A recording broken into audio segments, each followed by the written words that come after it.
Welcome to the 11 Tribes of Minnesota presentation. Sit back and relax as you learn about the different American Indian tribes now residing in Minnesota. Let's first learn what an American Indian or Native American is. It is a person having origins in any of the original peoples of North and South America, including Central America. The term is often used in the United States to collectively refer to American Indians and Alaska Natives. The U.S. Census Bureau defines a person as an American Indian or Alaska Native if they have origins in any of the original peoples of North and South America and who maintains tribal affiliation or community attachment.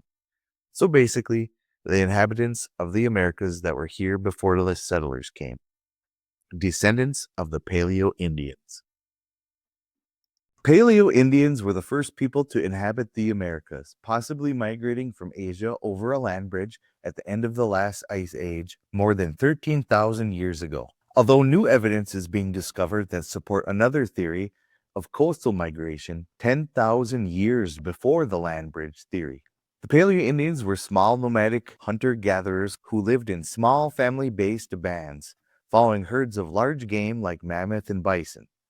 Archaeological evidence such as Clovis points and other stone tools provides insights into their culture and the different time periods, including the Clovis and Folsom cultures.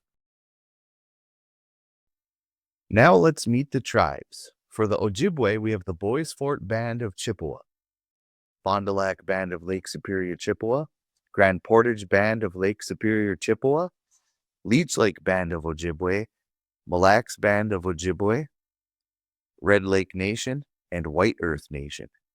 For the Dakota, we have the Lower Sioux Indian Community, Prairie Island Indian Community, Shakopee Mdewakanton Sioux Community, and the Upper Sioux Indian Community.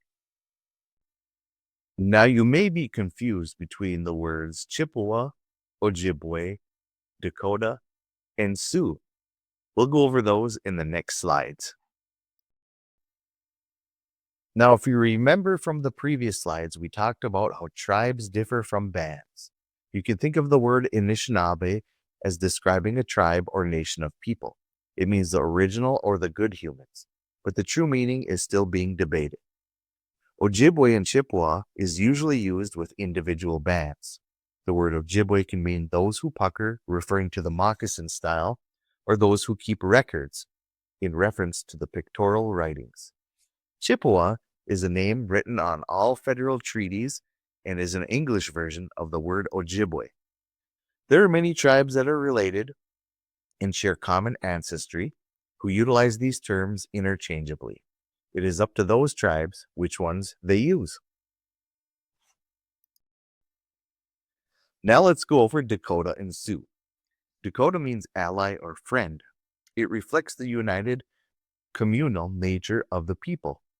The Lakota are one of the three major divisions of the larger 7 council fires, the Lakota and the Nakota, all whom use variations of this word to refer to themselves. Sioux is a term given by outsiders. It comes from the Ojibwe word Nadao-Sioux, which was shortened by the French fur traders. Many tribal members prefer to use their proper names, Lakota, Dakota, or Nakota. Now let's review.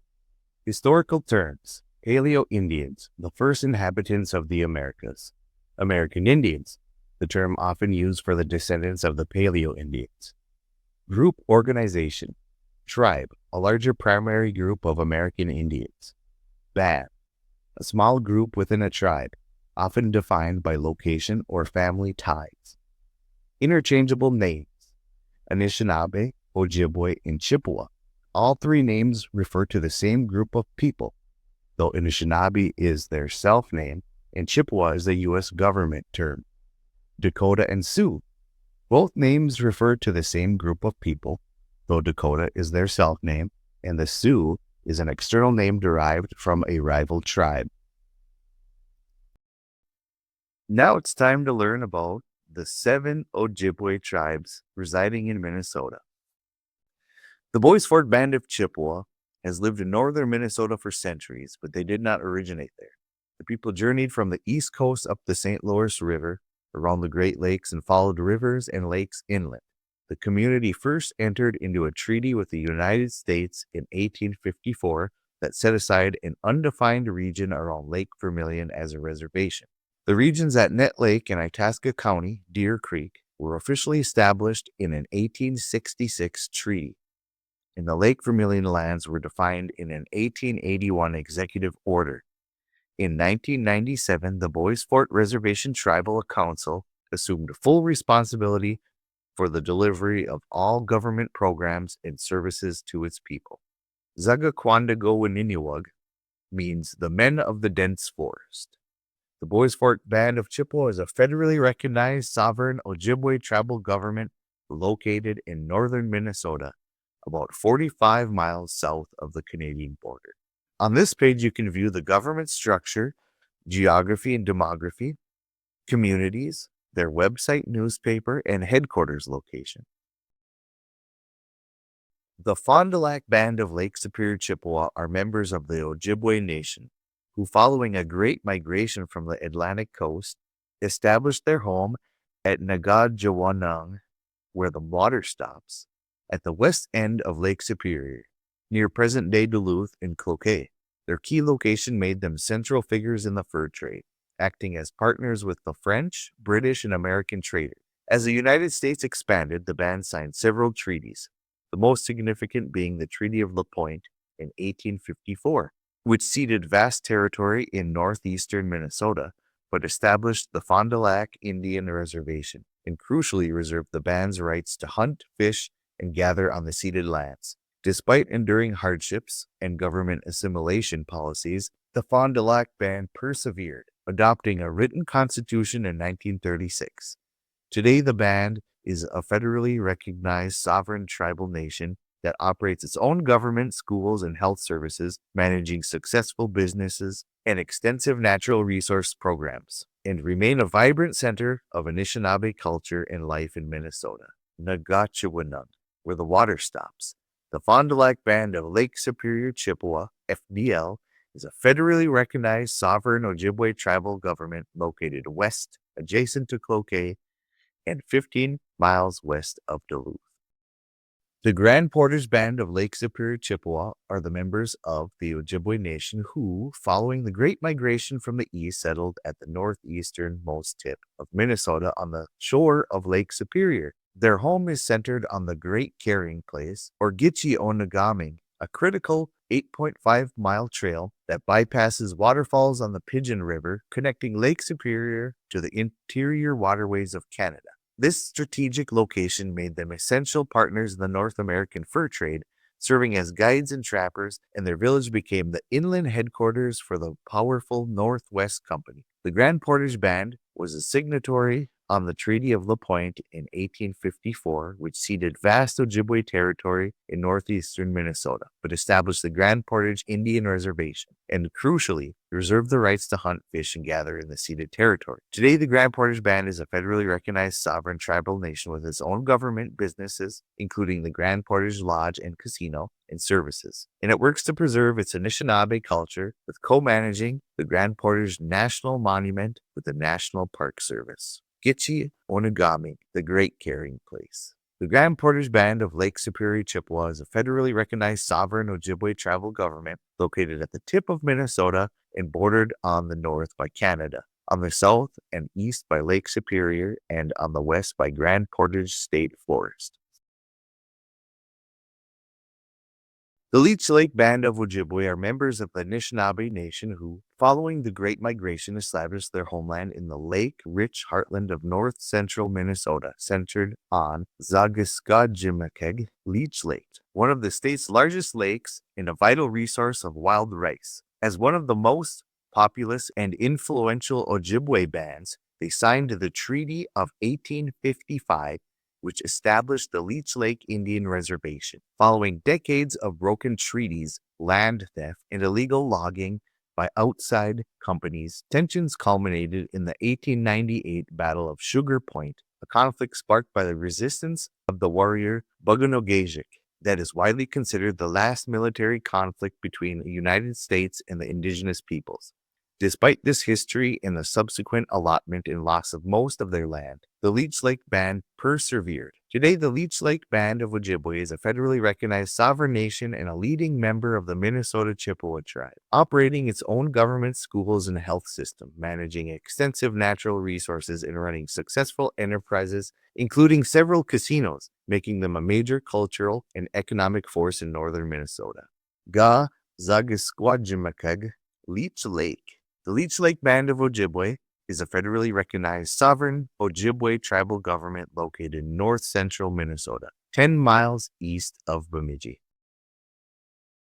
The Mille Lacs Band of Ojibwe are Anishinaabe people who, after the Great Migration, settled in east-central Minnesota around their namesake, Mississauga-Igun, Mille Lacs Lake, which became a spiritual and cultural center. Their history is defined by the pivotal Treaty of 1837, where they ceded land to the U.S., but explicitly reserved the right to hunt, fish, and gather in their territory, rights they never surrendered. Despite a later treaty in 1855 that established their reservation, the U.S. government repeatedly attempted to forcibly remove them, but the band successfully resisted, earning them a distinction as non-removable. This legacy of resilience was affirmed in the landmark 1999 Supreme Court case Minnesota versus Mille Lacs Band, which upheld their 1837 treaty rights. Today, the Mille Lacs Band is a federally recognized sovereign nation with a unique three-branch government, a strong, diversified economy led by its two grand casinos,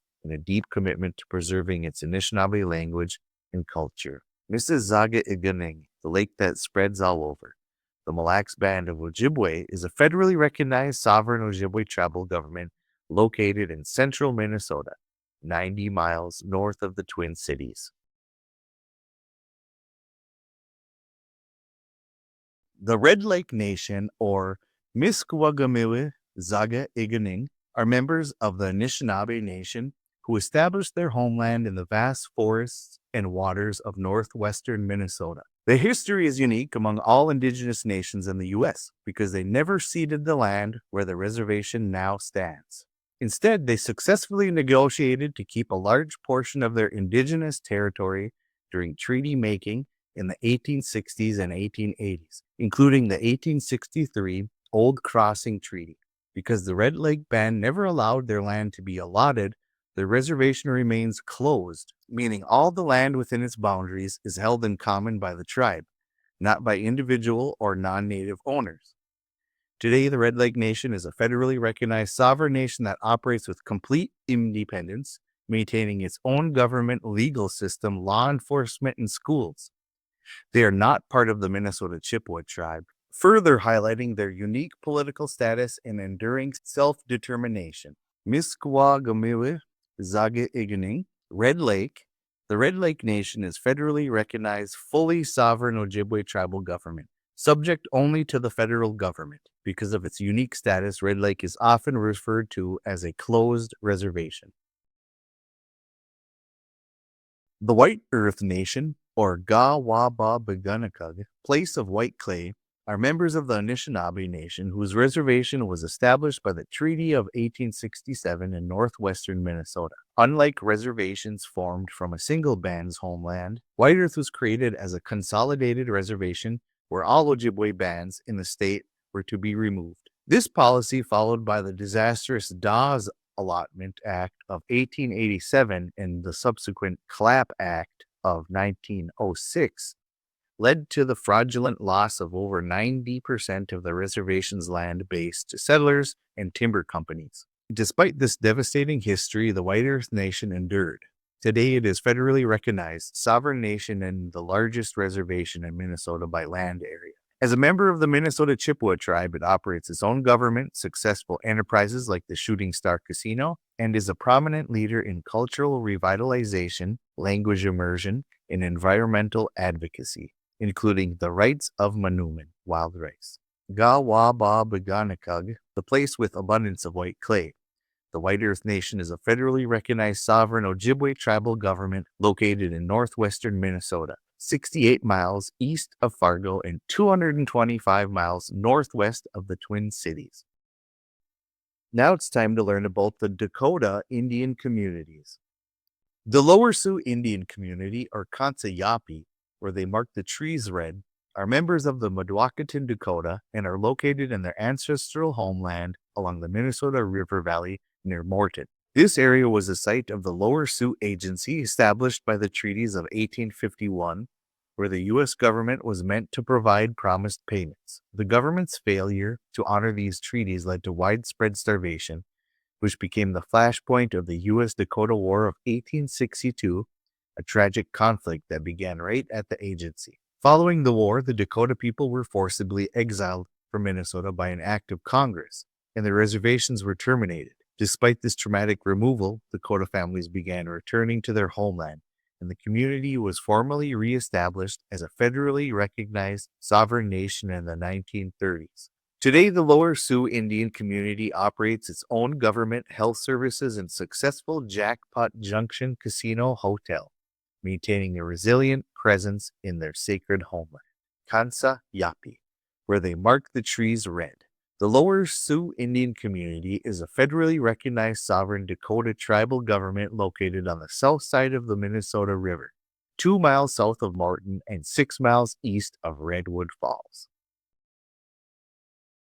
The Prairie Island Indian community, whose traditional Dakota name is Tintawita, Prairie Island, are members of the Mdewakanton Dakota and reside in their ancestral homeland along the Mississippi River near Red Wing. Unlike other reservations created by treaty, their land base was established in 1886 when the federal government purchased a small parcel of land for the landless Dakota families who had been allowed to return to Minnesota after the forced exile of the U.S.-Dakota War of 1862. The community was formally organized under the Indian Reorganization Act in 1936. Today, the Prairie Island Indian community is a federally recognized sovereign nation whose limited land base has been deeply impacted by federal projects, including the construction of Lock and Dam Number 3, which flooded sacred sites, and the adjacent Prairie Island Nuclear Generating Plant, which stores radioactive waste less than 700 yards from their homes. Tintawita, Prairie Island. The Prairie Island Indian community is a federally recognized sovereign Dakota tribal government located in southeastern Minnesota along the wooded shores of the Mississippi and Vermilion rivers. The Shakopee Mdewakanton Sioux community are members of the Mdewakanton Dakota, living on lands in their ancestral homeland along the Minnesota River Valley. The community is named for a line of chiefs named Sakpe, meaning six. Following the U.S.-Dakota War of 1862, all Dakota were forcibly exiled from Minnesota by Congress.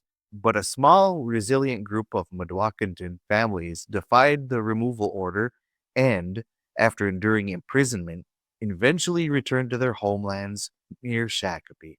The federal government purchased small parcels of land for this community in the 1880s, but for the next century, they faced extreme poverty and hardship.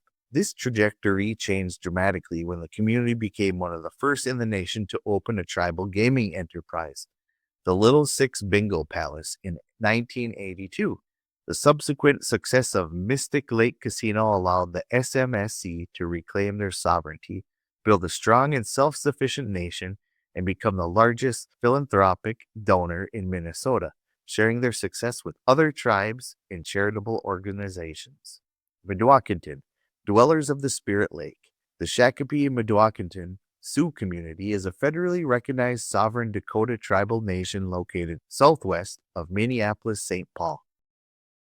The Upper Sioux community, whose traditional name is Pejahuatizizi Oyate, meaning the community where they dig for yellow medicine, are members of the Sisseton Mdewakanton Dakota and reside in their ancestral homeland near Granite Falls, where the yellow medicine and the Minnesota rivers meet. This area was the site of the Upper Sioux Agency, established by the treaties of 1851. Like the Lower Sioux Agency, this was a critical flashpoint for the U.S.-Dakota War of 1862, as the government's failure to provide promised food and annuities stored at the agency led to widespread starvation. Following the war, the Dakota were forcibly exiled from Minnesota by Congress, but resilient families eventually returned to their homeland. The community was formally reestablished and federally recognized under the Indian Reorganization Act in 1938. Today, the Pejahuatazizi Oyate is a sovereign nation that operates its own government at the Prairie's Edge Casino Resort. In a historic 2023 land back victory, the state of Minnesota passed a law to transfer the adjacent Upper Sioux Agency State Park land back to the community. Pejahuatazizi Oyate, where they dig for yellow medicine, the Upper Sioux community is a federally recognized sovereign Dakota tribal government located 115 miles west of Minneapolis on the Minnesota River in Yellow Medicine County. Thank you for taking the time to learn about the 11 tribes of Minnesota. You can continue your journey learning about the other 500 more American Indian tribes, First Nation tribes of Canada, Indigenous tribes of South America, and many other tribes all over the earth by exploring the World Wide Web. While learning about different tribes, it is best to visit the official website of each tribe, or even reach out to each tribe to learn about their history. Until next time, Giga Wabaman. See you later.